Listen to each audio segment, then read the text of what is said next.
আসসালামু আলাইকুম। আজকে আমরা টাইপ 8 নিয়ে আলোচনা করব স্প্রেডশিট এর হিসাব নিকাশ। তো চলো স্প্রেডশিটের মাধ্যমে কিভাবে হিসাব নিকাশ করা যায় তা আমরা এখন এই এমসিকিউর মাধ্যমে শিখব। তো স্প্রেডশিট মানে তো ছড়ানো বড় মাপের ছক্করা কাগজ, এটা আমরা ইতিমধ্যেই জেনে গেছি। এখন এই ছক্করা কাগজের মধ্যে কিভাবে কি ম্যাথ করা যায় বা কিভাবে যোগ বিয়োগ গুণভাগগুলো করা যায় সেগুলো এখানে দেখানো হবে। প্রথম যে কোশ্চেনটা করা হয়েছে সেটা হচ্ছে স্প্রেডশিটে রেঞ্জ বোঝানো হয়েছে কোনটি দ্বারা। মানে স্প্রেডশিট মানে কি, ছক করা কাগজ, এরকম দাগ দাগ দেওয়া ছক ছক করা কাগজটাকে স্প্রেডশিট বলা হয় বা এমএস এক্সেলও বলা হয়। ঠিক আছে, এমএস এক্সেল সফটওয়্যার বলা হয়। এই সফটওয়্যারের মধ্যে যখন আমরা যোগ বিয়োগ গুণ ভাগ করি তখন ফাংশনের মধ্যে একটা রেঞ্জ ব্যবহার করা হয়। এই রেঞ্জ হচ্ছে আমাদের এই যে যেটার মধ্যে সেমিকোলন এরকম দেওয়া থাকবে, কোলন দেওয়া থাকবে, সে এবং সামনে কিছু একটা থাকবে এবং পিছিয়ে একটা কিছু থাকবে, অর্থাৎ সামনে একটা সেলের নাম, পরে একটা সেলের নাম, মিডিলে যদি এরকম হাইফেন দেওয়া বা হচ্ছে আমাদের এরকম কোলন দেওয়া থাকে সেটাই অ্যান্সার হচ্ছে গ, 2 অ্যান্সার। ঠিক আছে, পরবর্তী প্রশ্ন, নিচের কোনটি সেলের রেঞ্জ? একই সেলের রেঞ্জই বলছে, যেহেতু আগে ছিল হচ্ছে রেঞ্জ, এই রেঞ্জটাই হচ্ছে যে আমি বলছিলাম এগুলো দুইটাকে সেল বলা হয়। সেল একটা সেল থেকে আরেকটা সেলের কতটুকু দূরত্ব থাকবে সেইটাই হচ্ছে রেঞ্জ বোঝানো হয়েছে। অ্যান্সার হচ্ছে 3 এটার।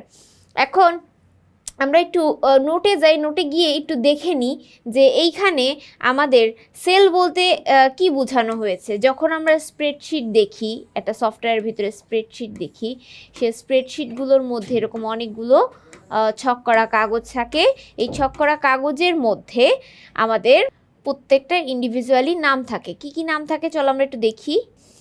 এগুলোকে এই যে এ বি সি ডি এগুলোকে বলা হয় কলাম। এগুলোকে কি বলা হয়? কলাম।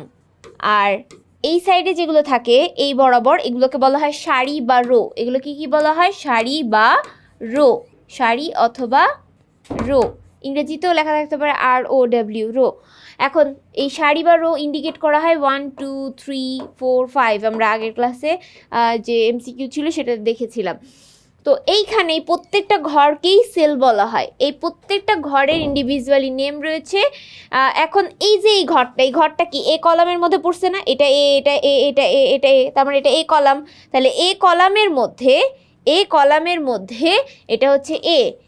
এখন এটা কিসের মধ্যে পড়তেছে? 1 নাম্বারে পড়তেছে না? তাহলে এটাকে A1 বলা হচ্ছে। আগে কলাম তারপর সারি নাম্বার লিখতে হয়, আগে কলাম পরে সারি নাম্বার লিখতে হয়। তাহলে এটা কি এ কলাম, তাহলে 2 নাম্বার সারিতে আছে A2, তাহলে এটা কি হবে? সি নাম্বার কলাম, এখানে 2 নাম্বার সারিতে আছে, তাহলে এটা কি হবে? C2। তাহলে এটা কি হবে বলো তো? সি নাম্বার কলামে আছে। কত নাম্বার কলামে আছে? C number. আর কত নাম্বার সারিতে আছে? 4 নাম্বার। তাহলে এটা কি হবে? C4। আচ্ছা এটা কি হবে তাহলে বলি তো একটু আমরা সবাই। আচ্ছা আশা করি তোমরা পেরে গেছো। এই যে ডি নাম্বার কলামে আছে, তাহলে আগে ডি, আগে কলাম পরে সারি। সারি কয় নাম্বার? 5 নাম্বার, তাহলে D5। তাহলে এগুলো সবগুলোর নাম আমরা শিখছি না? প্রত্যেকটা সেলের আলাদা আলাদা নাম রয়েছে না? এখন ধরো বলা হলো এ থেকে সি পর্যন্ত, এ থেকে সি পর্যন্ত সেলকে, এইটুকু সেলকে বোঝানো হয়েছে, এটার মধ্যে রেঞ্জ লেখো। তাহলে A1 টু C1, তাহলে A1 টু C1। ঠিক আছে, তার মানে এটা দ্বারা বোঝানো হয়েছে A1 থেকে C1 পর্যন্ত। তাহলে A1 B1 C1 এই 3টা কলামকে একসাথে বুঝাইছে, এটাই হচ্ছে রেঞ্জ। এটাকে রেঞ্জ বলা হয়, সেলের রেঞ্জ বলা হয়, স্প্রেডশিটের রেঞ্জ বলা হয়। আশা করি রেঞ্জ কি তোমরা বুঝতে পেরেছো। আচ্ছা এরপরে আবার আমরা এসে চলে যাব। তারপরে সেলের রেঞ্জ পারলাম আমরা, সেলের রেঞ্জ হচ্ছে এইটা, আর হচ্ছে কলামের রেঞ্জ হচ্ছে এইটা, তাই তো? এটা হচ্ছে স্প্রেডশিটের রেঞ্জ আর এটা হচ্ছে সেলের রেঞ্জ। ওকে, 140 নম্বর কোশ্চেনে কি বলা আছে একটু আমরা দেখি। 140 নম্বর কোশ্চেনে বলা হয়েছে হলো ইকুয়াল ইকুয়াল, সমান সমান চিহ্ন দিচ্ছে। তারপর বলছে B1, B1 কি একটা সেল না? একটু আগে বললাম, তাহলে B1 সেল। তারপর কি বলছে? B2, তারপরে আবারও প্লাস দিয়ে লিখছে B3, তারপর বলছে B4, তারপর বলছে B5, তাহলে প্লাস প্লাস প্লাস, মানে এগুলো সবগুলো যোগ করতে বলছে। বলছে ফর্মুলাটির ফাংশন নিচের কোনটি? এখন এখানে কি করছি? যোগ করছি না? এখন দেখো আমরা একটু যাই, যে আবার নোটে চলে যাই, দেখো কি বলা হয়েছে। এই যে প্রত্যেকটা সেল, এটা কি B1, এটা B2, এটা B3, এটা B4, তাই তো? B5, এগুলোকে কি করতে বলছিল? তারা যোগ করছিল। তাহলে এই উপর থেকে B1 B2 B3 এগুলো সব কি করছে? যোগ করছে। এখন আমরা জানি যোগের অপারেটরকে কি বলা হয়? যোগের অপারেটরকে বলা হয় হচ্ছে সাম, SUM। সাম কেন বলা হয়? কারণ এটা ফুল মিনিং হলো সামেশন। কি বলা হয়? সামেশন। এর জন্য যোগের অপারেটরকে সাম বলা হয়। বিয়োগের অপারেটরকে কি বলা হয়? বিয়োগের অপারেটরকে সাব বলা হয়, কজ এটাকে সাবট্রাকশন বলা হয় ইংরেজিতে। তাহলে এটাকে ফুল মিনিং হচ্ছে সাব, তাই এটা শর্ট ফর্ম হচ্ছে এসইউবি, সাব ব্যবহার করা হচ্ছে। গুণ, গুণ চিহ্ন কিরকম হয়? এরকম না, এরকম না, এটা ম্যাথের ক্ষেত্রে। আইসিটির ক্ষেত্রে কিরকম? আইসিটির ক্ষেত্রে এই যে মিডিল বড় একটা দাগ হবে, এরকম স্টার চিহ্ন যেখানে দেখতে পাবে সেটাকেই বলা হয় গুণ চিহ্ন। সো এই গুণ চিহ্নকে কিভাবে আবার আমরা বলতে পারি? এই গুণ চিহ্নকে আমরা বলতে পারি প্রোডাক্ট, PRODUCT।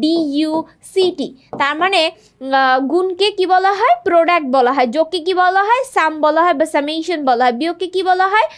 সাবট্রাকশন বলা হয়। তাহলে এগুলো আমরা সব আশা করি এই অপারেটরগুলো মনে রাখতে হবে যখন আমরা ম্যাথটা করব। তো যেহেতু আমাদের এইগুলো সব যোগ করতে বলছে, এইখানে আমাদের বলছে এই সেলটাকে যোগ করতে। আমি ইয়েলো কালার করে দিচ্ছি। কোন সেলগুলোকে যোগ করতে বলছে? এই সেলগুলোকে যোগ করতে বলছে। তাহলে B1, B2, B3, B4, B5 এগুলো যোগ করো, যোগ করে রাখো, তাই বলছে, তাই তো? এখন আমরা যোগ দুই ধরনের করা যায় বেসিক্যালি। একটা হলো এই যে যেটা তোমাদের এখানে দেখানো হয়েছে, যে ইকুয়াল ইকুয়াল দিয়ে B1 plus B2 plus B3 plus B4 এইভাবে একটা করা যায়। আরেকটা করা যায় হচ্ছে আমাদের সমান সমান দিব, এখানে কি যোগ করছি না, যোগের অপারেটর কি? যোগের অপারেটর হলো সামেশন, SUM, সাম লিখবো। সাম লেখার পর রেঞ্জ লিখে দেবো, এই শুরুটা আর শেষেরটা লিখবো, শুরুরটা আর শেষেরটা লিখবো। শুরুরটা কি? B1 আর শেষেরটা কি? B4। অ্যান্ড এই যে এইটুকু মধ্যে রেঞ্জ বোঝানোর জন্য আমি এখানে একটা স্টু ব্যবহার করছি। তাহলে এইভাবে রেঞ্জ বোঝানো হয়, শুরুরটা লিখতে হয়, শেষেরটা লিখতে হয়। মাঝখানে যদি 1000টাও থাকে কোনো সমস্যা না, আমাকে লিখা লাগবে না। আমার এটা শর্টকাট ফর্ম, প্রথমটা শেষেরটা লিখবো, মিডিলে আমরা একটা কোলন চিহ্ন ব্যবহার করব। তাহলেই আমাদের এখানে যা বোঝানো হয়েছে আগের লাইনে তা পরের লাইনে বোঝানো হবে। মানে এই সূত্র আর এই সূত্র অ্যাপ্লাই একই করলে একই অ্যান্সার আসবে, ঠিক আছে? এটা হচ্ছে শর্টকাট ফর্ম। যদি আমাদের এখানে 1000টা হচ্ছে সংখ্যাকে যোগ করতে বলতো, তাহলে আমাকে এত কষ্ট করে 1000টা সংখ্যায় হচ্ছে ক্লিক করে করে করে আমাকে যোগ করার কোনো প্রয়োজন ছিল না। আমাদের একদম সহজ ভাষায় সাম মানে যোগ, যোগের অপারেটর লিখবো, তারপর কি করব? প্রথম যে সেল নাম্বারটা সেটা দিব, শেষের যে সেল নাম্বারটা দিব, মিডিলে কি দিব? একটা স্টু বসে দিব। এইভাবে আমরা যোগ করতে পারি। এখন চলো আমরা দেখি ওখানে কি বলছিল। আমাদের এখানে বলছে যে B1, B2, B3, B4, B5। তাহলে কোনটা হবে? আশা করি বুঝে গেছি। এখানে সব সাম দেওয়া, ইকুয়াল দেওয়া। রেঞ্জের ক্ষেত্রে শুরুরটা শেষেরটা হয়। শুরুরটা কি? B1 কোথায় আছে? এখানে আছে, এখানে আছে, এখানে আছে।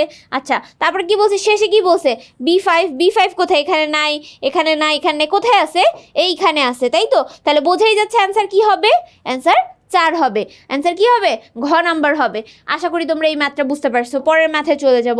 পরের ম্যাথে আবারও বলছে যে B1, B2, B3, B4 and সাথে B5 যোগ করতে।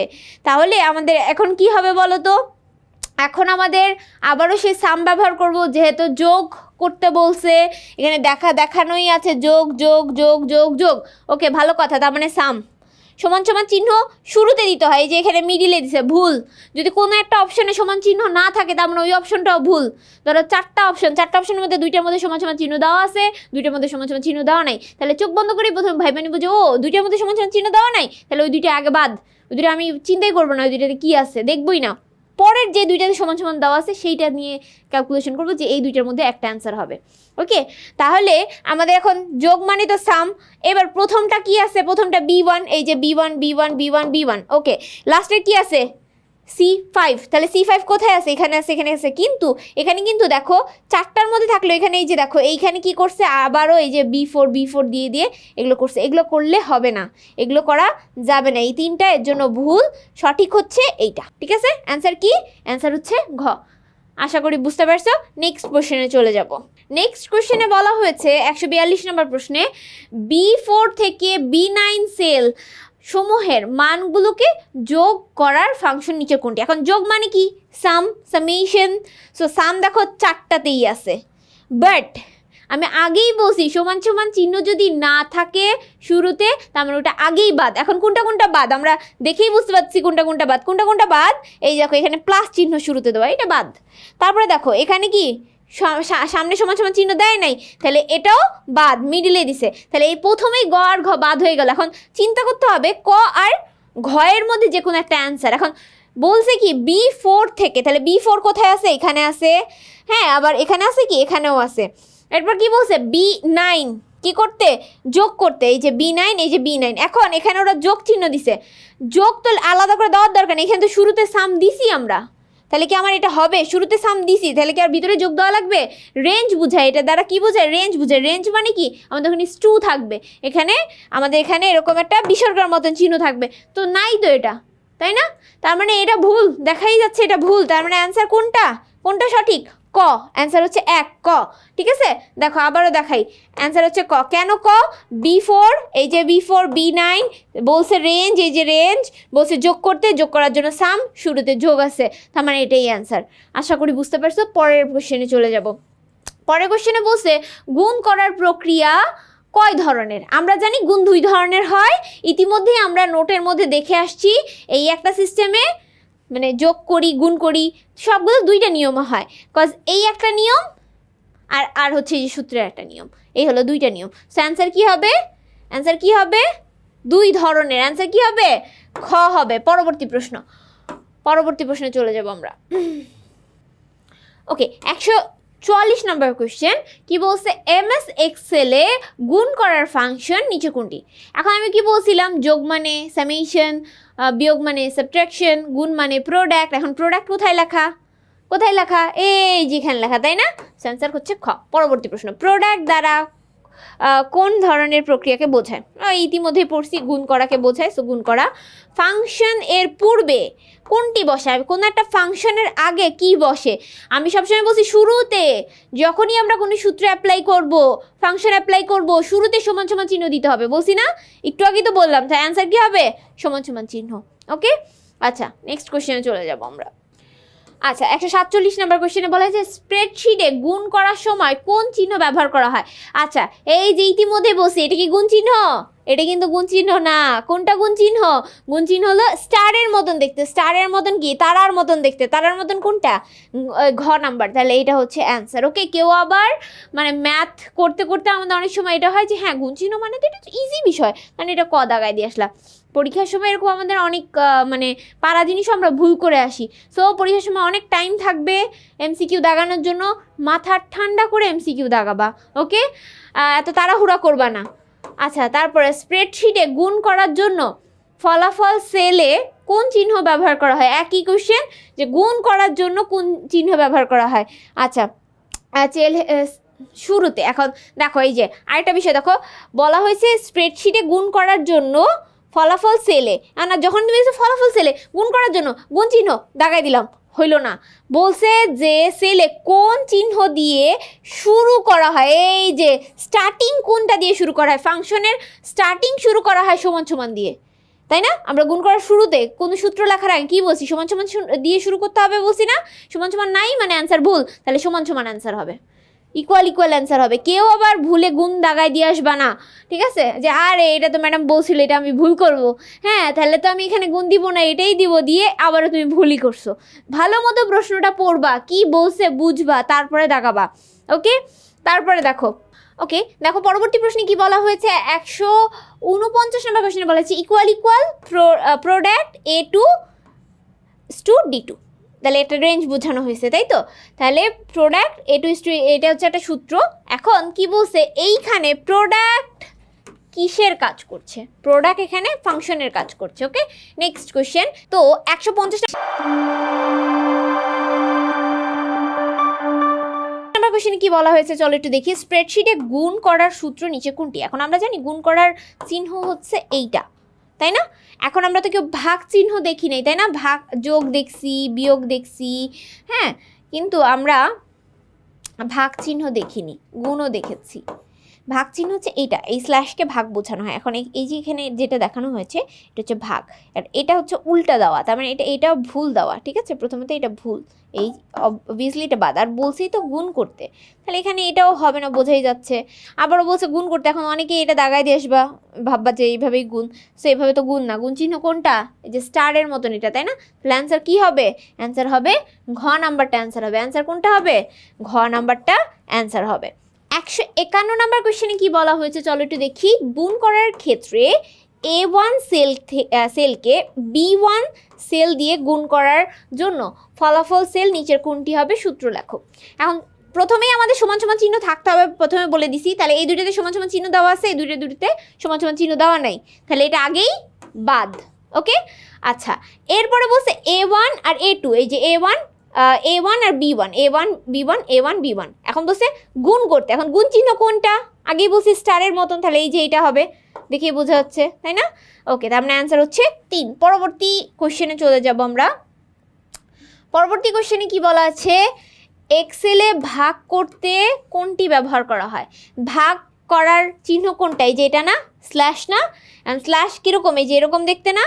এখন দেখো এই যে এরকম উল্টাও দেওয়া থাকবে, অনেকের এটা ভুল হয়ে যেতে পারে, ভালো মতো মনে রাখবা এই দিকে, ঠিক আছে, ডান দিক থেকে বাম দিকে আসবে। ওকে, এবার অ্যান্সার হচ্ছে 3। পরবর্তী প্রশ্ন, A12 সেলকে B13 সেল দিয়ে ভাগ করলে ফলাফল সেলে কোন সূত্রটি বসবে। এখন ভাগ করার জন্য তো স্ল্যাশ বোঝানো হয়েছে, এই যে স্ল্যাশ এই যে এখানে আছে আর এখানে আছে, অ্যান্ড অন্যগুলোতে এইরকম চিহ্ন দেওয়া আছে, যে আমরা ম্যাথে যেমন ভাগ চিহ্ন ব্যবহার করি, তো এটা ব্যবহার করা যাবে না। আগেই বসি যে ভাগ করার জন্য স্ল্যাশ ব্যবহার করা হয়, তাহলে এটা এই দুইটা আগেই বাদ, তাই না। অ্যান্সার কি, ক আর খ এর মধ্যে একটা হবে। এখন A12 এখানেও আছে, B13 এই যে B13 আছে। এখন আমরা শুরুতেই বলছিলাম কোনো সূত্র যখন অ্যাপ্লাই করব বা ফাংশন আমরা অ্যাপ্লাই করব, শুরুতে সমান সমান চিহ্ন থাকতে হবে। তো শুরুতে সমান সমান চিহ্ন কোনটাতে আছে, এতে আছে না, কতে আছে না, তাহলে ক নাম্বার অ্যান্সার হবে। অ্যান্সার কি হবে, ক নাম্বারটা হবে, দেখেই বোঝা যাচ্ছে যে অ্যান্সার ক। ওকে, ভাগ করব A12কে B13 দ্বারা ভাগ করলাম, সমান সমান চিহ্ন আছে, তার মানে অ্যান্সার ক। পরবর্তী প্রশ্ন, A2 সেলকে ক্রয় মূল্য এবং B2 সেলকে শতকরা লাভের হার দেওয়া হলে ফলাফল সেলের মোট লাভ নির্ণয় করার কোন সূত্রটি ব্যবহার করা হবে। এখন যখনই বা লিখতে হবে বলছে, সূত্রটা কি হবে আমাদের বের করতে বলছে, যখনই আমাদের প্রশ্নের মধ্যে ক্রয় মূল্য লেখা থাকবে অ্যান্ড লভ্যাংশ বা লাভের হার নির্ণয় করতে বলবে, তখন আমরা ফার্স্টে যেই দুইটা মানে সেল দেওয়া থাকবে, যেমন এখানে A2 আর B2 দেওয়া আছে, এই দুইটা সেলকে গুণ করে দিব। কি করে দিব, গুণ করে দিব। বলছে লাভের হার মানে কি, পার্সেন্টেজ, তারপর পার্সেন্টেজ দিয়ে দিব লাস্টে, তার মানে আমরা 100 দ্বারা ভাগ, ঠিক আছে, পার্সেন্টেজ করে দেবো। আবারও বলতেছি একটু শুনি, আমরা নোটে গিয়ে একটু দেখে নিই। যখনই আমাদের বলবে কোনো একটা সেল দেওয়া আছে, ঠিক আছে, কোনো দুইটা সেল দেওয়া আছে, বলছে এটা হচ্ছে ক্রয় মূল্য আর আরেকটা দেওয়া আছে হচ্ছে লভ্যাংশ বা লাভের অংশ, ঠিক আছে, লাভের হার। এবার বলছে এই দুইটা সেলকে আমাদের লাভের অংশ বের করতে, লভ্যাংশ নির্ণয় করতে, ঠিক আছে, বা পার্সেন্টেজ নির্ণয় করতে।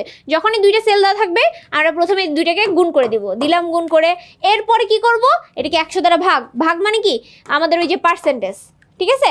তাহলে এই পার্সেন্টেজ বসাই দিব, আর আমরা জানি কোনো একটা সূত্র অ্যাপ্লাই করার আগে সমান সমান চিহ্ন মাস্ট বি দিতে হবে, তাহলে সমান সমান চিহ্ন হবে এখানে, ঠিক আছে। এই হচ্ছে আমাদের সূত্র, বুঝতে পেরেছি। ক্রয় মূল্য এবং লাভের হার যদি লেখা থাকে, ক্রয় মূল্য দেওয়া আছে সেলের, অ্যান্ড সেখানে শতকরা নির্ণয় করতে বলছে, শতকরা লাভের হার কত।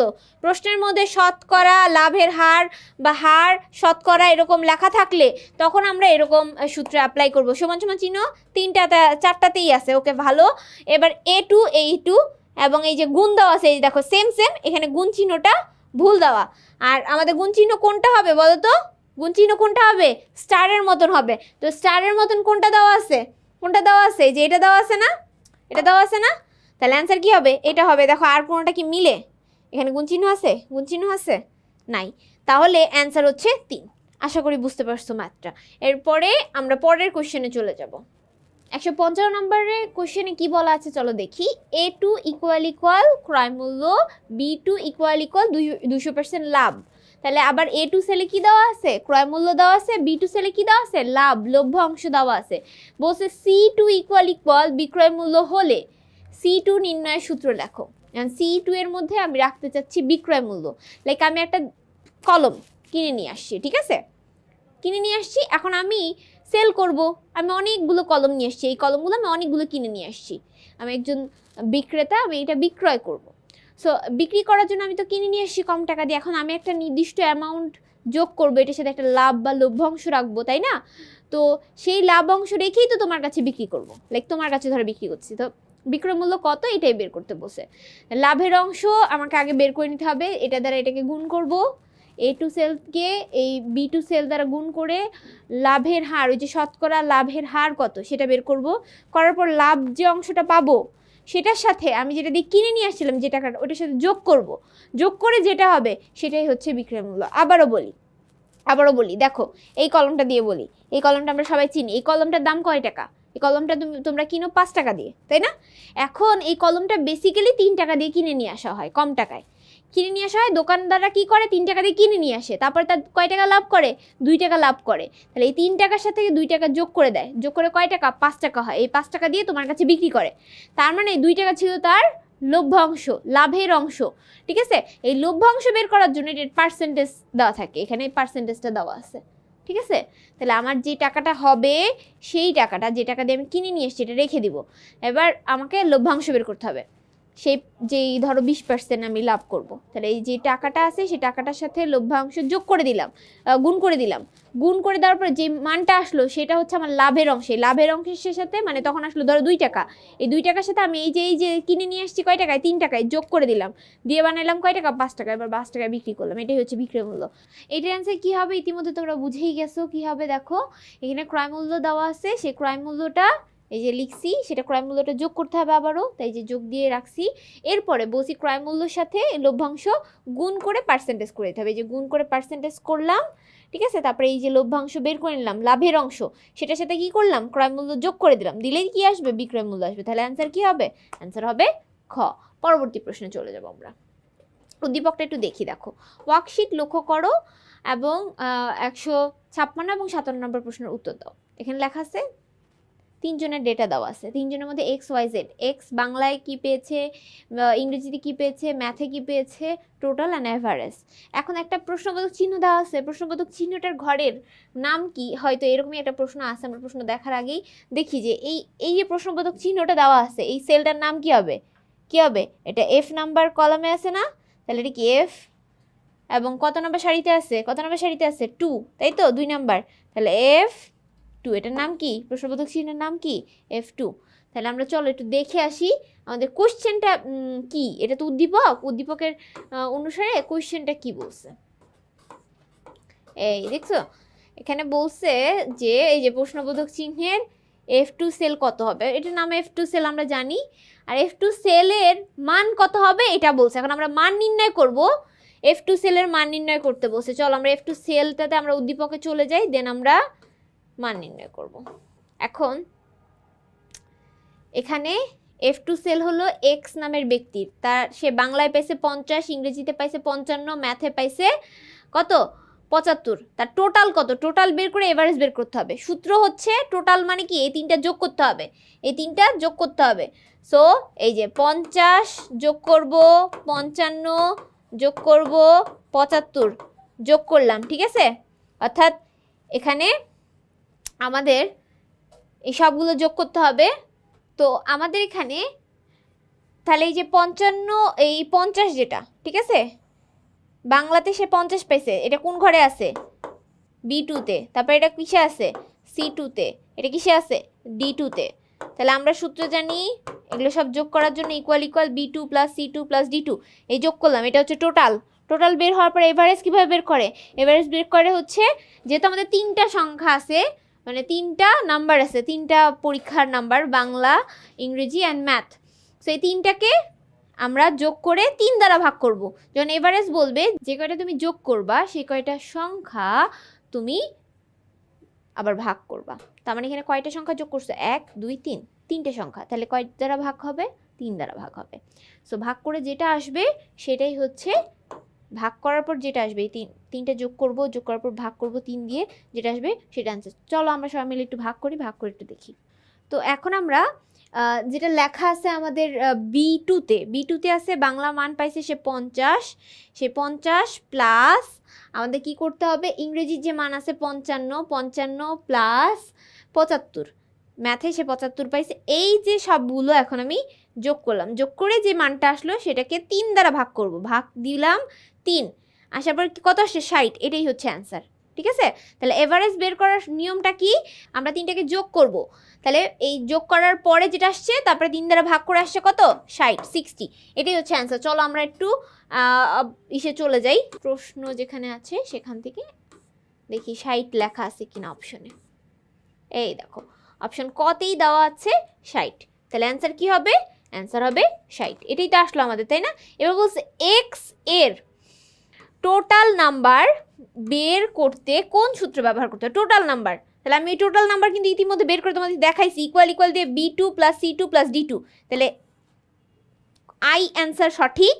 এরপর আরেকটা বলছিলাম যোগের অপারেটরকে কি বলা হয়, সাম বলা হয়, সামেশন বলা হয়। সাম কোথায় আছে, এখানে আছে, এখানে আছে, কিন্তু এখানে দেখো রেঞ্জটা ভুল দেওয়া, তাই না? তারপর আবার সমান সমান চিহ্ন দেওয়া নেই, দেখেই বোঝা যাচ্ছে এটা ভুল। আমি বলছি প্রথমেই সমান সমান চিহ্ন দেওয়া থাকতে হবে, সো এখানে সমান সমান চিহ্ন দেওয়া আছে, আর এই যে দেখো এটাকে রেঞ্জ বলে, বলছিলাম না যে টু দেওয়া থাকবে বা হচ্ছে দশমিক দেওয়া থাকবে, তাহলে এইটা হচ্ছে আমাদের সঠিক। তাহলে 1 আর 3 সঠিক, 1 আর 3 কোথায় আছে, খতে আছে, অ্যান্সার হচ্ছে খ।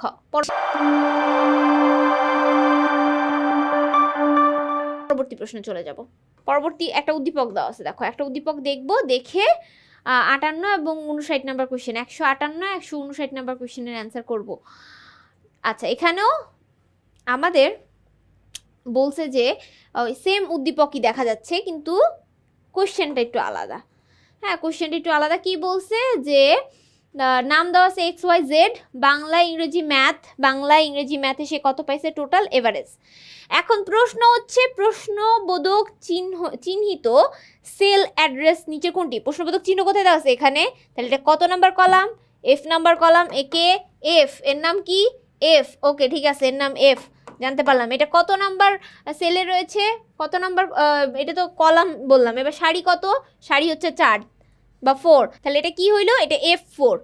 ঠিক আছে, কি আবারও বলি, এটা হচ্ছে F নাম্বার, এই লম্বা বরাবর এগুলোকে কি বলে, কলাম বলে, তাহলে এই কলাম নাম্বার, আর এটা কি সারি, কোন সারিতে আছে, 4 নাম্বার সারিতে আছে, তাহলে এটার নাম কি F4।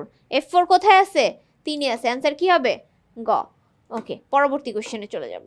ওকে, পরবর্তী প্রশ্নে আবারও একই টাইপের প্রশ্ন, দেখো কতবার বোর্ডে আসছে, 17 সালে আসছে সকল বোর্ডে, তারপরে আবার যশোর বোর্ডে আসছে, সিলেট বোর্ড 2024-এ আসছে, অনেকবার আসছে। এই কোশ্চেনটা খুব ইম্পর্টেন্ট, হ্যাঁ, মানে বিভিন্ন টাইপের কোশ্চেন, একই টাইপের কোশ্চেন, সংখ্যা ভিন্ন, এরকমভাবেই তোমাদের পরীক্ষা দেওয়া থাকবে, একই কোশ্চেনই আসবে বাট একটু সংখ্যা অদল বদল করে দেওয়া হবে। ঠিক আছে, এবার দেখো কি বলা হয়েছে, যে XYZ দেওয়া আছে, বাংলা ইংরেজি অ্যান্ড ম্যাথের মার্ক দেওয়া আছে, টোটাল অ্যান্ড এভারেজের প্রশ্নবোধক চিহ্ন দেওয়া আছে। এখন বলছে প্রশ্নবোধক চিহ্নে F2 সেলের কত হবে, সো এগুলো আবারও কি করব, আমরা যোগ করব।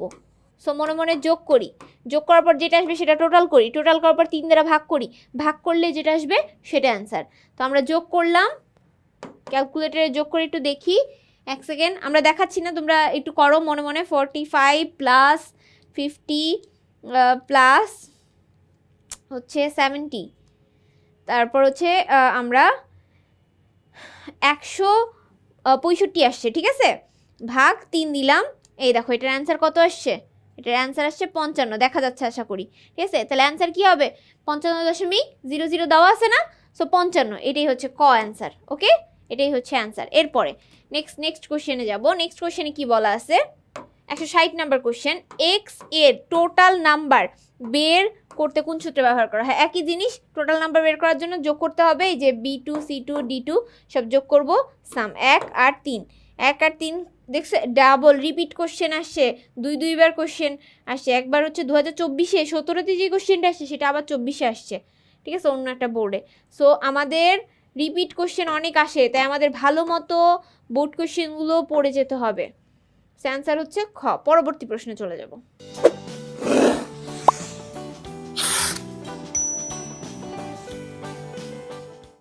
বলা হয়েছে নিচের ওয়ার্কশিটটি লক্ষ্য করো এবং 161 এবং 62 নাম্বার কোশ্চেনের উত্তর দাও। এবার নাম্বার নেম দেওয়া আছে XYZ, বাংলা ফার্স্ট পেপারে সে একটা মানে মার্কস পেয়েছে XYZ, ইংরেজিতে কোনো মার্কস দেওয়া নেই, ম্যাথে দেওয়া নেই, এখন লিখছে টোটাল কত।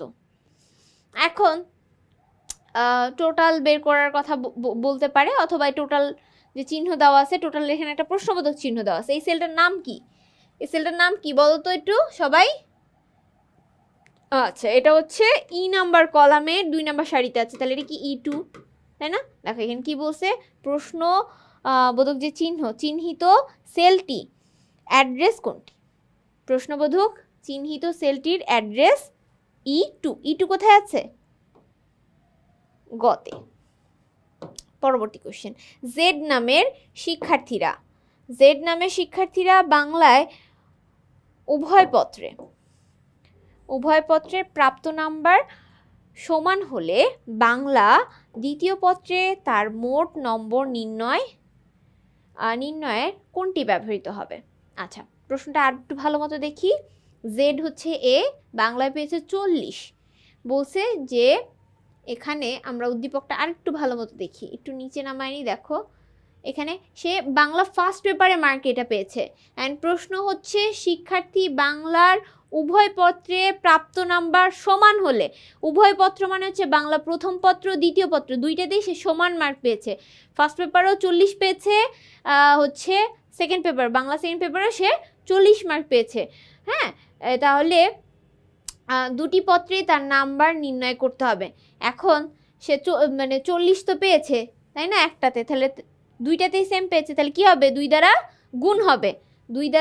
গুণ হবে। এখন এটা হচ্ছে কত নাম্বার কলাম ছিল সেটা আমাদের একটু দেখে নিতে হবে, চলো আমরা একটু দেখে নিতে কত নাম্বার কলাম, এটা বি নাম্বার কলামের 4 নাম্বার সারি, তাহলে এখানে কত 40 মান যে সেলে রাখা আছে এর নাম কি, এটা হচ্ছে এই সেলটার নাম হচ্ছে বি, এই সেলটার নাম কি, এই সেলটার নাম হচ্ছে বি, 4 নাম্বার কলামে আছে B4, তাহলে B4 ইন্টু B4, যেহেতু সে ডাবল করেছে একই মার্ক বাংলা ফার্স্ট পেপারে যেটা পেয়েছে সেটাও সেকেন্ড পেপারে পেয়েছে, B4 ইন্টু 2, তাহলে এটাই হচ্ছে অ্যান্সার। দেখি আমাদের এটা কোথায় আছে, চলো এই যে B4 ইন্টু 2 সমান সমান চিহ্ন অবভিয়াসলি হবে। আরেকটা বিষয় হচ্ছে এই যে এই জায়গায় আমি কিন্তু এইরকম যদি গুণ দেই, এই যে B4 ইন্টু 2 যদি লিখি তাহলে ভুল, আমাকে গুণ চিহ্ন এখানে মাঝখানে স্টারের মতন হইতে হবে, ঠিক আছে, স্টারের মতন হইতে হবে, নাহলে কিন্তু ভুল, ঠিক আছে, এই বিষয়টা খেয়াল রাখতে হবে, স্টারের মতন হইতে হবে। কেউ আবার ওইখানে যদি ধরো এরকম স্টারের মতন না দিয়ে এই অপশনে ধরো নর্মাল গুণের মতন দিয়ে দিল, তখন তোমার ভুল হয়ে যেতে পারে, তুমি ভুল জায়গায় আসতে পারো। সো মাথায় রাখতে হবে গুণ চিহ্ন হচ্ছে স্টারের মতন। হ্যাঁ, আচ্ছা, এবার নেক্সট কোশ্চেনে যাব আমরা। উদ্দীপকে কি দেওয়া আছে চলো একটু দেখি। পরের কোশ্চেনে একটা উদ্দীপক দেওয়া আছে, নিচের চিত্রটি লক্ষ্য করো এবং 163 নাম্বার প্রশ্নের উত্তর দাও। দৈর্ঘ্য দেওয়া আছে, প্রস্থ দেওয়া আছে, ক্ষেত্রফল নির্ণয় করতে বলছে। আমরা জানি ক্ষেত্রফলের সূত্র হচ্ছে দৈর্ঘ্য গুণ প্রস্থ, তাহলে আমাদের গুণ করতে হবে, ইন্ডিভিজুয়ালি আমরা গুণ করব, তাই তো। আচ্ছা, এবার দেখো দৈর্ঘ্য দেওয়া আছে কিসে, দৈর্ঘ্য দেওয়া আছে হচ্ছে আমাদের A নাম্বার কলামে, A1-এ, আর এটা হচ্ছে 2-তে, ঠিক আছে, তাহলে A2-তে রাখা আছে বেসিক্যালি মানটা, ঠিক আছে, A2-তে 80 দেওয়া আছে, আর এটা হচ্ছে B2-তে 60 দেওয়া আছে, তাহলে দৈর্ঘ্য দেওয়া আছে 80, প্রস্থ দেওয়া আছে 60, ক্ষেত্রফল কত সেটা নির্ণয় করতে বলছে, তাহলে এইখানে হচ্ছে C2-তে নাম্বারটা হবে, তাহলে দৈর্ঘ্য ইন্টু প্রস্থ করলে হয়ে যাচ্ছে। এখন গুণ করার সূত্রটা কি ছিল, A2 ইন্টু B2, তাই তো, A2 ইন্টু B2, অথবা এটার বদলে আমরা লিখতে পারি কি প্রোডাক্ট, PRODUCT, প্রোডাক্ট ব্র্যাকেট দিয়ে A2 is to B2, ঠিক আছে, এভাবে আমরা লিখতে পারি। এখন কোনটা আছে আমাদের এটা দেখতে হবে, যে বলছে C2 সেলের ক্ষেত্রফল নির্ণয় করার জন্য কোন সূত্র বা ফাংশনটি ব্যবহৃত হবে, প্রোডাক্ট A2 ইন্টু B2 হবে, এটা হবে না কারণ এখানে সমান সমান চিহ্ন দেওয়া নেই, এটা বাদ। তারপরে কি বলছে, সমান সমান চিহ্ন product A2 is to B2, তাহলে এটাই তো অ্যান্সার হওয়ার কথা, তাই না, এটাই অ্যান্সার। দেখো পরেরটাও আবার ভুল দেওয়া, এই যে এখানে কি ভুল দেওয়া, এইখানে ছোট হাতের এ লেখা, স্মল লেটারের মধ্যে এ লেখা, হ্যাঁ। তাহলে আমাদের স্মল লেটার না ক্যাপিটাল লেটার আমাদের এটা খেয়াল রাখতে হবে। এটা যেহেতু এ বড় দেওয়া, বড় এ দেওয়া, ঠিক বড় হাতের এ দেওয়া, তাহলে এখানে বড় হাতের এ হবে, ঠিক আছে। ছোট হাতের হলে ছোট হাতের, এখানেও এটা ভুল কেন, সমান সমান চিহ্ন দেওয়া নাই, তাই এটাও ভুল, এটাও ভুল। আশা করি বুঝতে পারছো। পরের কোশ্চেনে যাব। পরেও একটা উদ্দীপক দেওয়া আছে, দেখি কি বলছে। নিচের ওয়ার্কশিটটি লক্ষ্য আলোকে 164 এবং 165 নম্বর প্রশ্নের উত্তর দাও। এই নাম্বার কলামে দেওয়া আছে দ্রব্যের নাম। ধরো তোমার আম্মু বলছে যে ডাল কিনে নিয়ে আসো, ঠিক আছে। তোমার আম্মু বলছে বাজার থেকে ডাল কিনে নিয়ে আসবা। সো ডাল, দ্রব্যের নাম হলো ডাল। ডালের দাম কত? দাম হলো 120 টাকা, ঠিক আছে, 120 টাকা। এইবার পরিমাণ, তোমার আম্মু বলে দিছে 60 কেজি ডাল কিনে নিয়ে আসতে। কয় কেজি? 60 কেজি ডাল কিনে আসতে। তাহলে তোমার মোট কয় টাকা খরচ হবে? আচ্ছা, তাহলে এটা হচ্ছে দাম, টাকা লিখছে, তার মানে এখানে 1 কেজির দাম হলো 120 টাকা। তাহলে তার কয় কেজি লাগবে? 60 কেজি লাগবে। তাহলে 1 কেজি 120 টাকা হলে 60 কেজি হলে এটা দ্বারা এটাকে গুণ করে দিব, যেটা আসবে সেটাই অ্যান্সার, তাই তো। আচ্ছা, এখানে বলছে প্রশ্নবোধক চিহ্ন যে সেলটা, ঠিক আছে, এর নাম কি? দেখো, উদ্দীপকের আলোকে প্রশ্নবোধক সেলের ঠিকানা কি? সেলের ঠিকানা তো আমরা সবাই জানি, ডি নাম্বার কলামে 2 নাম্বার সারিতে অবস্থান করছে, এটার নাম হলো D2। তাহলে অ্যান্সার হচ্ছে ঘ। আচ্ছা, তারপরে পরের প্রশ্ন, উক্ত সেলের সঠিক সূত্র কি? গুণ করতে হবে। গুণ করতে হবে কোনটা? এইটা আর এইটা। এটা কোন সেল আছে? এটা হচ্ছে বি নাম্বার কলাম আছে। তাহলে এটা কিসে আছে? B2-তে। এটা কিসে আছে? সি নাম্বার কলামে 2 নাম্বার সারিতে। এটার নাম হচ্ছে C2। তাহলে B2 ইন্টু C2, তাই না? ওই যে সেম আগের সূত্রে B2 ইন্টু C2 সমান সমান দিয়ে। এটা যদি না থাকে অপশনে, তাহলে কোনটা থাকবে? ওই প্রোডাক্ট দিয়ে থাকবে। চলো একটু দেখি প্রোডাক্ট দিয়ে আছে কিনা। B2 আর C2 খালি মনে রাখি আমরা। এই দেখো অপশন দেওয়া আছে product product product B2 into C2। কোথায় আছে? প্রথমটাই অ্যান্সার, তাই না? অন্য কোথাও কিন্তু নাই, দেখছো? Sell change. তো অ্যান্সার হচ্ছে ক। পরবর্তী প্রশ্নে চলে যাব। পরবর্তী প্রশ্নে বলা হয়েছে নিচে ওয়ার্কশিটের আলোকে 66 আর হচ্ছে 166 167 নাম্বার কোশ্চেনের উত্তর দাও। দেওয়া আছে সামান্তরিকের ক্ষেত্রফল নির্ণয় করতে বসে, ভূমি দেওয়া আছে, উচ্চতা দেওয়া আছে, আমাদের নির্ণয় করতে বসে। আচ্ছা, আমরা জানি সামান্তরিকের ক্ষেত্রফল, এখানে আমাদের একটা প্রশ্নবোধক চিহ্ন দেওয়া আছে, প্রশ্নবোধক চিহ্নের সূত্রের মান নির্ণয় কর, তাই বলছে। ওকে, তো আমরা এখানে গুণ করব, ভূমি গুণ উচ্চতা করে দিব, তাহলে আমরা ক্ষেত্রফল নির্ণয় করতে পারবো। কিভাবে আমরা গুণ করব? আমাদের গুণ করার সিস্টেমই দুইটা, একটা হলো দুইটা সংখ্যা গুণ করা যায় বা প্রোডাক্ট দিয়ে করা যায়। এটা কত নাম্বার কলামের কত নাম্বার সারিতে আছে খালি এটা জাস্ট আমাদের খেয়াল রাখতে হবে। এটা দেওয়া আছে হচ্ছে A4 আর B4। আচ্ছা, এবার আমরা দেখে নিলাম A4 B4। এবার আমরা একটু দেখবো A4 B4 কোথায় কোথায় দিয়ে গুণ করছে। A4 আর B4 গুণ করছে, সমান সমান চিহ্ন আছে, এটা সঠিক। সমান সমান চিহ্ন আছে, প্রোডাক্ট লেখা আছে, A4 B4 দেওয়া আছে, সঠিক।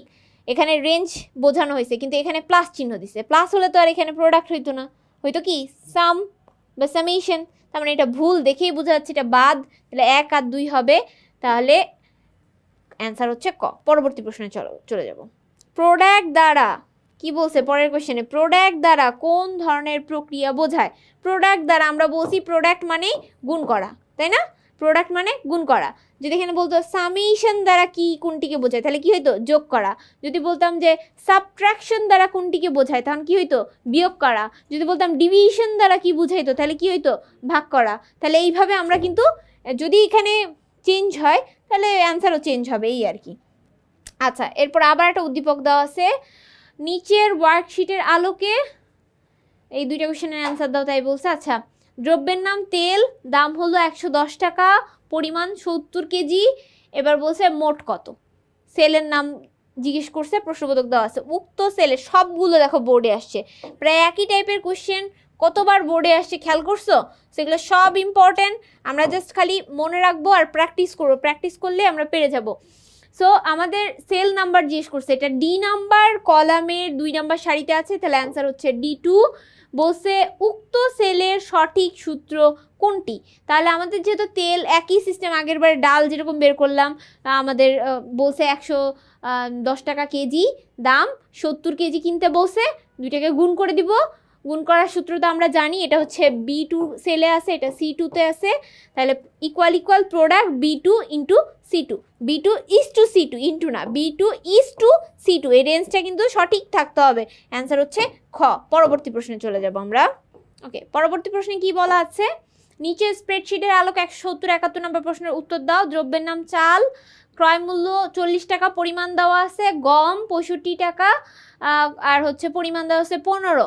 আচ্ছা, মোট ক্রয় মূল্য, মোট বিক্রয় মূল্য। আচ্ছা, এবার বলছে চালের মোট ক্রয় মূল্য নির্ণয় এর সূত্র। এখন ক্রয় মূল্য বের করতে বলছে, চাল দাম কত, এনে বলছে ক্রয় মূল্য। এখন মোট ক্রয় মূল্য তো নির্ণয় করতে হবে। এখন একটা চাল তোমাকে কিনতে বলছে, একটা চাল তো আর কেনা যায় না, চাল কিনতে বলছে 40 হচ্ছে টাকা কেজি, কেজি এখানে দেওয়া আছে, পরিমাণ দেওয়া আছে এখানে হচ্ছে 40 টাকা কেজি, আর পরিমাণ দেওয়া আছে হচ্ছে 20 মানে হচ্ছে 20 কেজি কিনে নিয়ে যেতে বলছে বাসায়, তাহলে 40 × 20 এই দুটাকে গুণ করে দিতে হবে।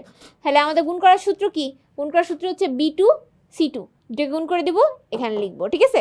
এটাই হচ্ছে মোট ক্রয় মূল্যটাই নির্ণয় করতে বলছে, এই যে মোট ক্রয় মূল্য। তাহলে এখানে কি হবে, এখানে হবে হচ্ছে প্রোডাক্ট লিখবো, তারপর হচ্ছে B2 ইজ টু C2 লিখবো, ঠিক আছে।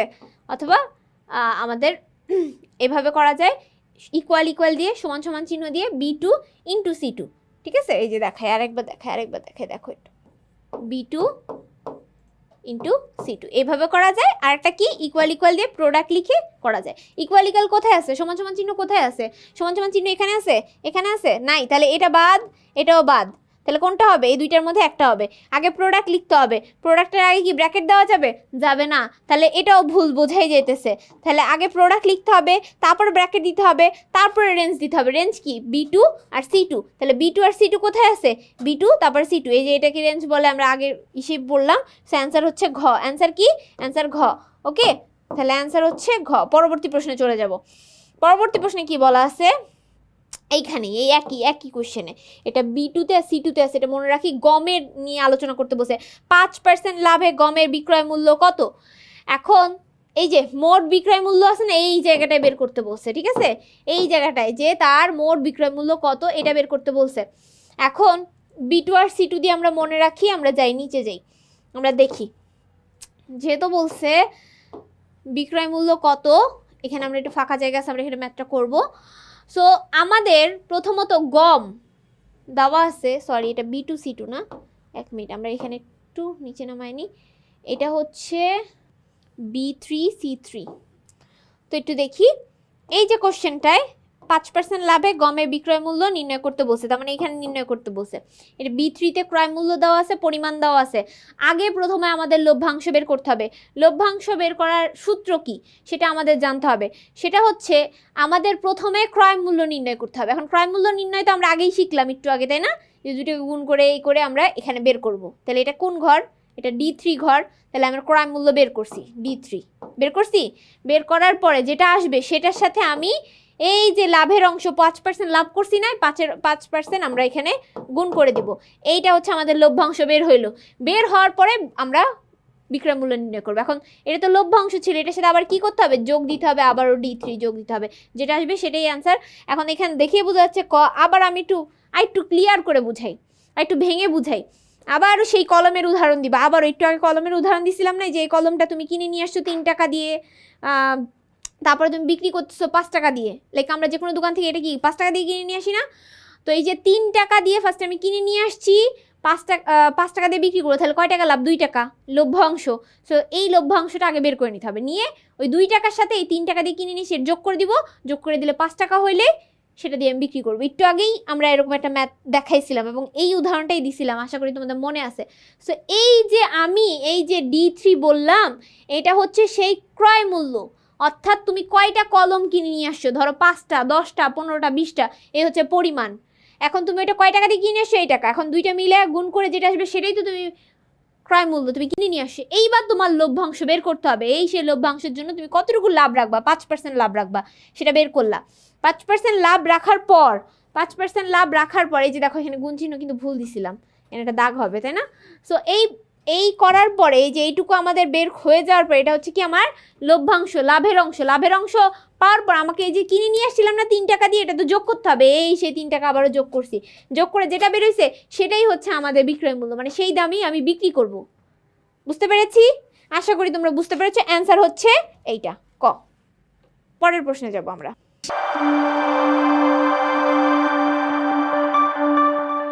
আচ্ছা, আবার একটা উদ্দীপক দেওয়া আছে, সেই উদ্দীপক দেখে আমাদের আবারও পরের কোশ্চেনটা অ্যান্সার করতে হবে। বলা আছে পণ্যের নাম চাল, ডাল, তেল, প্রতি কেজির দাম 1 কেজি চালের দাম 45 টাকা, পরিমাণ 5 কেজি, ব্যয় দেওয়া আছে এখানে কয় টাকা ব্যয় পরে করলেই হবে। ডাল এরকমভাবে সেম সেম দেওয়া আছে। এখন বলছে ডি সেল কোনটা, এটা না ডি সেল, আচ্ছা এটা ডি সেলে চালের মূল্যের জন্য কোন সূত্র প্রয়োগ করতে হবে। এখন এই যে ডি সেলে চালের মূল্য কোন জায়গায় বসবে, এটা চাল না, চালের ঘরে বসবে, তাহলে এই ঘরে বসবে, তাহলে অ্যান্সার হচ্ছে এই ঘরে বসবে। হ্যাঁ, এই ঘরে, এই যে তাই বলছে ডি সেলে, ঠিক আছে, এই সমান সমান দিলাম। চালের মূল্য কত হবে সেটাই আমাকে নির্ণয় করতে হবে। এখন সোজা একদম আমাকে আম্মু ধরো বলছে তুমি যাও চাল কিনে নিয়ে আসো, 5 কেজি চাল কিনে নিয়ে আসবে। এখন তুমি যা কি করবা, যা বলবা যে ভাই চালের দাম কত বলেন, তাই না? সে বলবে কেজি 45 টাকা, কেজি মানে 1 কেজি। তাহলে তুমি হিসাব করবা, ও আমাকে 5 কেজি কিনতে বলছে, তাহলে 1 কেজি 45 টাকা হলে 5 কেজি কত, মনে মনে 5 দ্বারা গুণ করবা। তাহলে এটার সাথে এটা কি করবা, গুণ করবা, তাই না? তো আমরা গুণ চিহ্ন এটাকে জানি। তাহলে এই যে এটা হচ্ছে B2 তে আছে, এটা C2 তে আছে, তাহলে B2 ইন্টু C2। ওকে, এটা কোথায় আছে দেখি, কোথায় আছে, এই যে কত আছে, অ্যান্সার হচ্ছে ক। ওকে, আবার পরের প্রশ্নে যাই।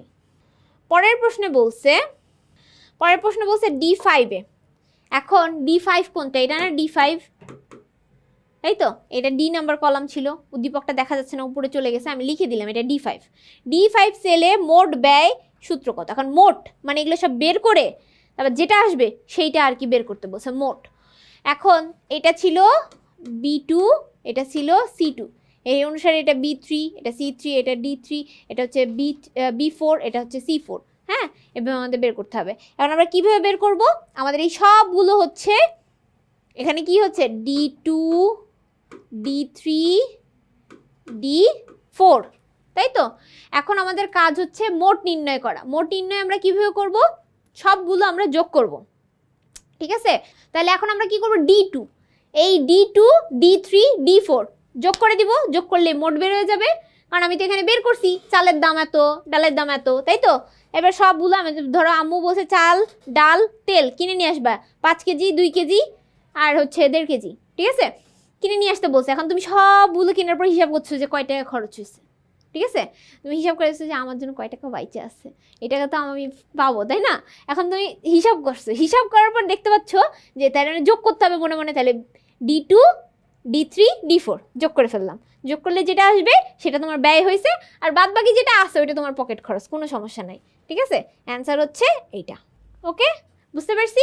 এবার পরের কোশ্চেনে চলে যাব। ওকে, পরের কোশ্চেনে বলছে আবার একটা উদ্দীপক দেওয়া আছে, চলো একটু ভালো মতো দেখি আমরা উদ্দীপকটা। উদ্দীপকে দেওয়া আছে হচ্ছে দ্রব্যের নাম, ঠিক আছে। এখন চাল ডাল কিনছে, এখন আমরা একটু ইউরিয়া, পটাশ, হ্যাঁ, তারপর হচ্ছে ফসফরাস, মানে একটু ক্ষেত খামার এখন কাজ করবো আর কি, এগুলো আমরা কিনে নিয়ে যাব ক্ষেতের জন্য, ঠিক আছে। এগুলো দিলে আমাদের উর্বরতা বাড়বে ক্ষেতের। আচ্ছা, যাই হোক, দ্রব্যের নাম দেওয়া আছে, কেজি দেওয়া আছে। যখন লেখা থাকবে দর প্রতি কেজি, হ্যাঁ, তখন বুঝবা যে এটা হচ্ছে 1 কেজি, 1 কেজির দাম এত এত এত এত, পরিমাণ এত এত পরিমাণ লাগবে, 45 কেজি লাগবে, তারপর হচ্ছে 25 কেজি লাগবে, এরকম। সো এখানে প্রশ্নটা আগে দেখি। প্রশ্ন বলছে যে প্রশ্নবোধক চিহ্নটির সেল অ্যাড্রেস কি। আমরা সবাই জানি প্রশ্নবোধক চিহ্নটির সেল অ্যাড্রেস কি, এটা এই যে প্রশ্নবোধক চিহ্ন, এটা D number column, so D আগে কলাম পরে সারি, সারি নাম্বার কি 3, তাহলে এখানে D3। কোথায় D3 আছে, D3 এই যে D3, তাহলে অ্যান্সার হচ্ছে 3, ঠিক আছে। গ, পরবর্তী প্রশ্নে চলে যাব। পরবর্তী প্রশ্নে বলা হয়েছে যে প্রশ্নবোধক চিহ্নটির ঘর পূরণের জন্য ফর্মুলা। তার মানে এইখানে আমাদের ফর্মুলা কি হবে, সূত্র কি হবে। সূত্রের আগে সবসময় সমান সমান চিহ্ন, আমি আগেই বলছি সমান সমান চিহ্ন দিয়ে নিছি আমি, ঠিক আছে। অপশনে যদি কোনো জায়গায় সমান সমান চিহ্ন না থাকে তাহলে ওইটা আগে বাদ দিয়ে দিবা, ঠিক আছে। চিন্তাই করবা না ওই দুইটা নিয়ে যে এটা কি হবে, আগে যেখানে প্রশ্নবোধক চিহ্ন এই সমান সমান চিহ্ন দেওয়া নাই, ওকে দুইটা বাদ। ওকে, আচ্ছা, তাহলে সমান সমান চিহ্ন দিলাম। এরপর কি বলছে, যে দাম কত, তাই না? সো দাম নির্ণয় তো আমরা পারি আগে থেকে। তো আমাদের এটা হচ্ছে পটাশের ঘরে, পটাশের হচ্ছে 100 হচ্ছে আমাদের 68 টাকা, ঠিক আছে? 68 টাকার সাথে 58 গুণ করতে হবে, গুণ করে দিলে বের হয়ে যাবে। সো আমরা এই যে গুণ চিহ্ন এটা, সো এটা হচ্ছে B3 আর এটা C3, তাই তো? মানে এখানে এই সমান সমান চিহ্ন দিয়ে B3 ইন্টু C3 সমান সমান চিহ্ন থাকতে হবে। আমি এখানে এমনি আর কি করছি, সমান চিহ্ন না থাকলে মানে ভুল অ্যান্সার। হ্যাঁ, সো এটা কোথায় আছে দেখি তো, এই যে এটা মিল পাইছি, আমরা মিল পাইছি, অ্যান্সার হচ্ছে খ। বুঝতে পেরেছি? আশা করি তোমরা সবাই বুঝতে পারছো। নেক্সট কোশ্চেনে যাই আমরা। সো দেখো বলা আছে নিচের ওয়ার্কশিটটি লক্ষ্য করো, 176 এবং 77 নম্বর প্রশ্নের উত্তর দাও। ক্রয় মূল্য দেওয়া আছে, লাভ দেওয়া আছে, বিক্রয় মূল্য নির্ণয় করতে বলছে। ওকে ফাইন, আমাদের এখানে প্রশ্নবোধক চিহ্ন দেওয়া আছে। প্রশ্নবোধক চিহ্ন কি? সেল নাম্বার হচ্ছে, এটা হচ্ছে C2। C2 কোথায়? এই যে এটা। তারপরে পরের কোশ্চেন, বিক্রয় মূল্য নির্ণয় করো। তো বিক্রয় মূল্য নির্ণয় আমরা ইতিমধ্যে শিখেই গেছি, তাই না? সো বিক্রয় মূল্য হচ্ছে আমাদের ফার্স্টে ক্রয় মূল্য আর হচ্ছে লাভ যেটা সেটা দিয়ে গুণ করতে হবে। সমান সমান দিয়ে গুণ করলাম, সরি 2 হবে, 3 লিখে ফেলছি।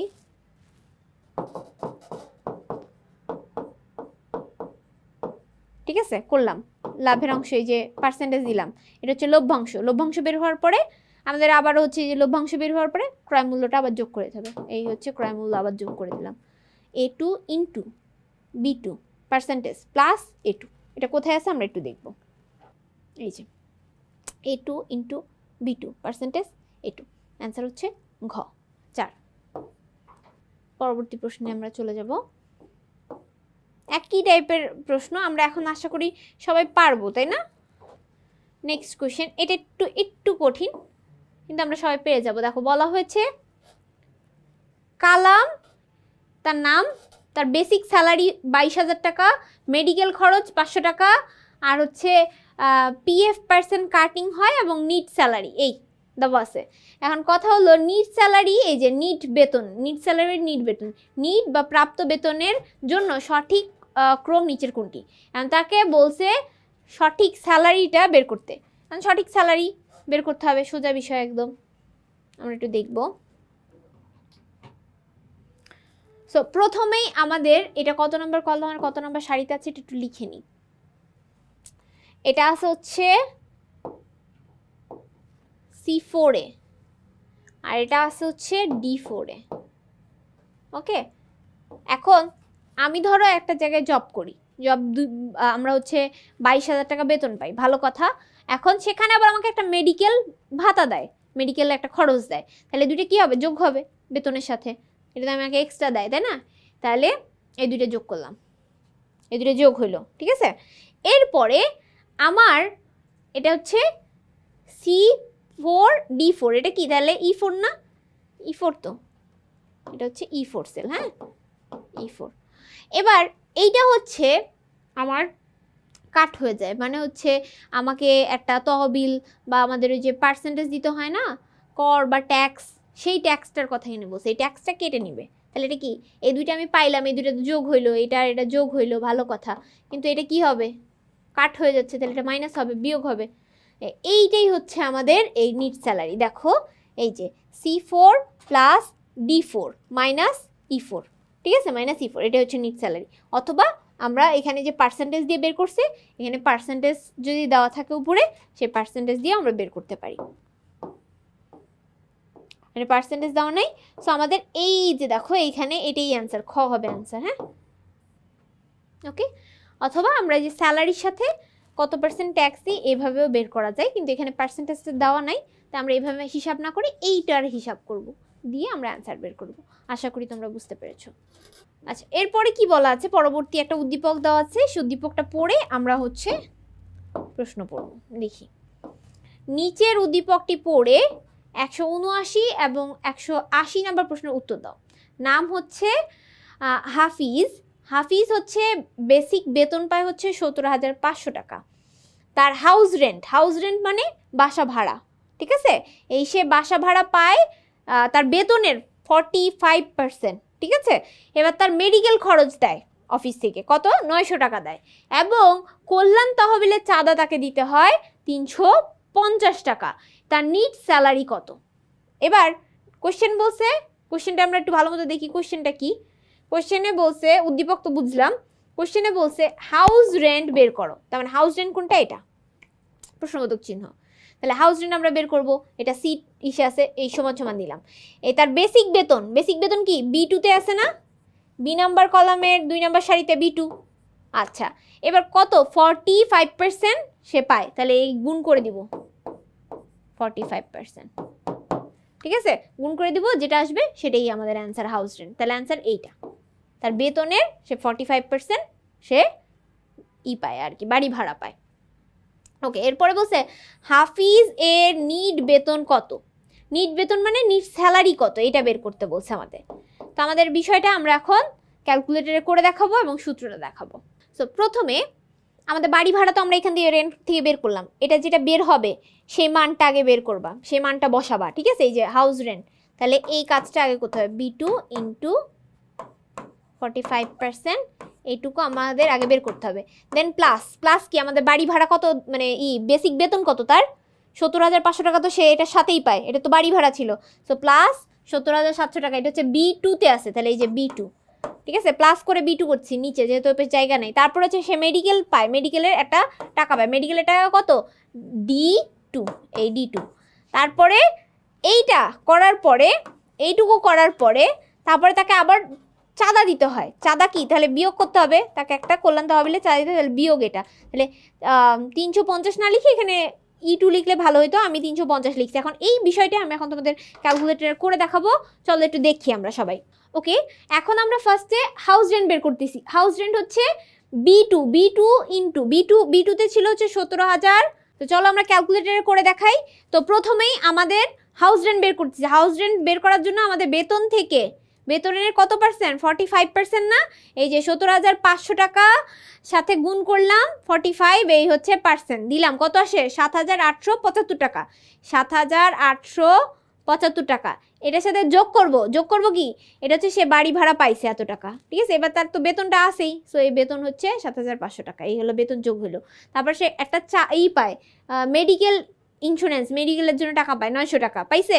এই যে টাকাটা পাইছে 26,275 টাকা, এখান থেকে তাকে আবার চাঁদা দিতে হয়। কিসের চাঁদা? কল্যাণ তহবিলের চাঁদা। সো এখান থেকে বিয়োগ করতে হবে, কত বিয়োগ করতে হবে? 350, এই বিয়োগ করলাম 350, কত আসে? 25,925। ঠিক আছে, 25,925 টাকা তার নিট বেতন। চলো আমাদের এই অপশনটা কোথায় আছে আমরা একটু দেখি। আমরা কোথায় ছিল 25,925, আমরা খুঁজে বের করতে চাইছিলাম, কোথায় আছে দেখি তো? 25,925 আছে, পাইছি আমরা, এই যে আনসার হচ্ছে খ। ওকে, পরবর্তী প্রশ্নে চলে যাব আমরা। 181 নম্বর কোশ্চেনে কি বলা আছে দেখি। হাফিজ সাহেবের বেসিক এর সাথে বাড়ি ভাড়া যোগ করার কথা বলা হয়েছে। বেসিক বের করার নিয়ম কি? বেসিক যে বেতনটা, সেই বেসিক বেতনের সাথে তার বাসা ভাড়াটা বের করতে বলছে। বেসিক বেতন ছিল 17,500 টাকা, সেটা B2 তে ছিল। সেটার সাথে 45% যদি আমরা পার্সেন্টেজ করে দিই গুণ করে, তাহলে আমার পুরো একটা তার বাসা ভাড়া আসে। তাহলে এইটুকু ছিল বাসা ভাড়া। সেই বাসা ভাড়ার সাথে কি যোগ করতে বলছে? বেসিক বেতন যোগ করতে বলছে। এই যে বেসিক বেতন যোগ করছে, অ্যান্সার হচ্ছে 2। এরপরে এই যে এইটুকু কোন ঘরে ছিল? এইটুকু রাখছিলাম কোন ঘরে? এইটুকু রাখছিলাম C2 তে। তাহলে C2 আর এটা কি B2, C2 প্লাস B2, তাই না? বলা যায় না? তাহলে অ্যান্সার হচ্ছে B2 প্লাস C2। তাহলে অ্যান্সার হচ্ছে যোগ করতে যেহেতু বলছে, এটা ছিল বেসিক বেতন আর এটা ছিল আমাদের বাসা ভাড়ায়, দুটো যোগ করে দিছি। সেই 2 আর 3 অ্যান্সার হচ্ছে 3। পরবর্তী প্রশ্নে চলে যাবো আমরা। পরবর্তী প্রশ্নে বলা হয়েছে নিচের ওয়ার্কশিটটির আলোকে আমাদের 182 এবং 83 নম্বর কোশ্চেনের উত্তর দাও। তাই বলছে ক্রয় মূল্য দেওয়া আছে 300 টাকা, লাভের হার দেওয়া আছে, বিক্রয় মূল্য নির্ণয় করতে বলছে। প্রশ্নবোধক চিহ্নের ঘরের নাম কি সেটা বলছে। কারণ প্রশ্নবোধক চিহ্ন কি দেওয়া আছে? সেল। প্রশ্নবোধক চিহ্ন হচ্ছে C2, তাই তো? এটা হচ্ছে সেলের নাম। C নম্বর কলামে 2 নম্বর সারিতে আছে, অ্যান্সার হবে C2। এবার বলছে উক্ত সেলের সূত্র নির্ণয় করো। উক্ত সেল মানে এই যে এই সেলটার সূত্র কি হবে? ক্রয় মূল্য লাভের অংশ, তাহলে এই দুটাকে গুণ করে পার্সেন্টেজ করে দিলে হয়ে যাবে। তাহলে এটা হচ্ছে A2 তে, এটা আছে B2 তে, তাহলে A2 ইন্টু